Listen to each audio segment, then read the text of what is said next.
3 Yohanes 1 ayat yang kedua, demikianlah firman Tuhan. Saudaraku yang kekasih, aku berdoa, semoga engkau baik-baik dan sehat-sehat saja dalam segala sesuatu, sama seperti jiwamu baik-baik saja. Jadi dari ayat ini ya dikatakan, saudaraku yang kekasih, aku berdoa semoga engkau baik-baik dan sehat-sehat saja. Yang dimaksud sehat-sehat saja ini dalam spektrum yang luas. Sehat itu, sehat jasmani itu penting, sehat rohani itu penting. Jadi yang artinya, apa artinya di dalam kehidupan ini kita itu sehat secara jasmani, secara fisik kita oke, tetapi secara rohani kita tidak sehat, itu pun tidak bagus. Betul enggak? Jasmani rohani kita sehat, tapi keluarga kita tidak sehat, apa artinya? Betul tidak?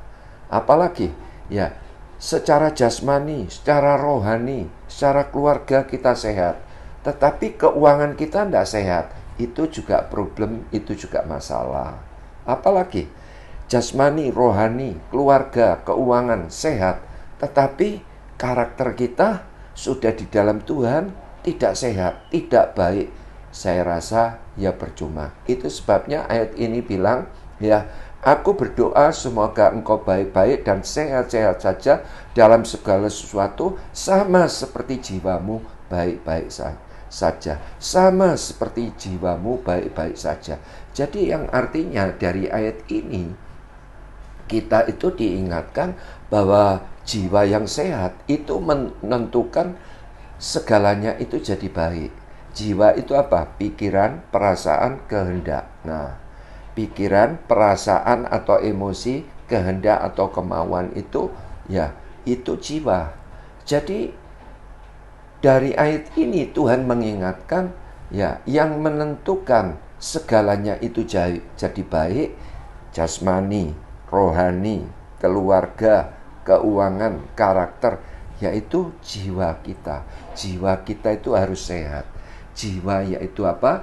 Pikiran, perasaan atau emosi, kehendak atau kemauan. Jadi bagaimana? Ya, apa yang dimaksud jiwa yang sehat ini? Jiwa yang sehat yaitu apa? Pikiran, perasaan, kehendak harus sesuai dengan firman Tuhan. Nah, bagaimana pikiran, perasaan, kehendak kita ini harus sesuai dengan firman Tuhan? Saudara dan saya harus isi hati pikiran kita itu dengan firman Tuhan. Sebab Alkitab berkata di dalam Matius 5 ayat yang ke-6 dikatakan, berbahagialah orang yang lapar dan haus akan kebenaran, karena mereka akan dipuaskan.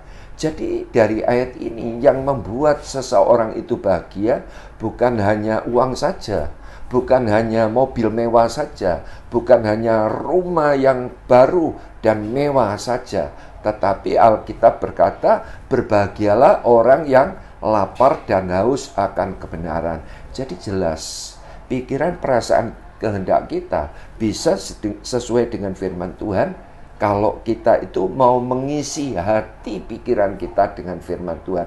Jadi itu sebabnya penting, ya, jiwa kita itu harus diisi. Jiwa yang sehat itu dimulai dari apa? Dari hati pikiran kita itu diisi dengan firman. Saya percaya sebab apa? Jiwa yang sehat ini menentukan segalanya menjadi baik. Contoh, jiwa yang sehat. Pertanyaan saya, dalam segala sesuatu, perlu enggak kita dapat menjadi orang yang dapat dipercaya? Perlu, saudara. Sebab Alkitab berkata apa? Orang yang dapat dipercaya mendapat banyak berkat.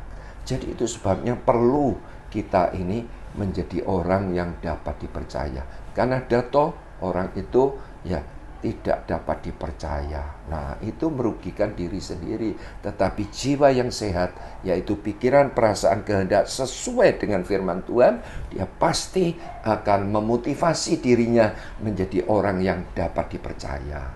Amin. Apalagi, ya, semua aktivitas yang kita kerjakan, perlu enggak kita lakukan untuk kemuliaan nama Tuhan? Perlu.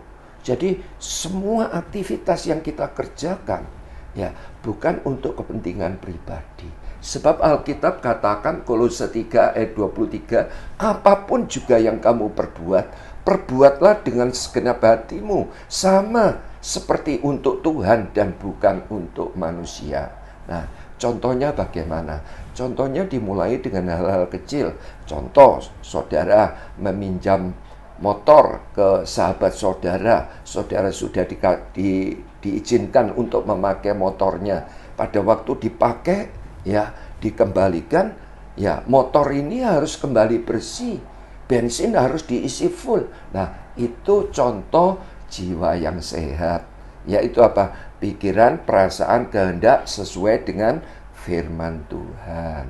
Apalagi contoh, saudara mungkin belum dipercayakan rumah oleh Tuhan. Saudara baru kontrak. Nah, seringkali orang itu begini, wah, rumah kontrakan aja ya sudahlah, ngapain aku betulin. Nah, itu pun jiwanya sakit.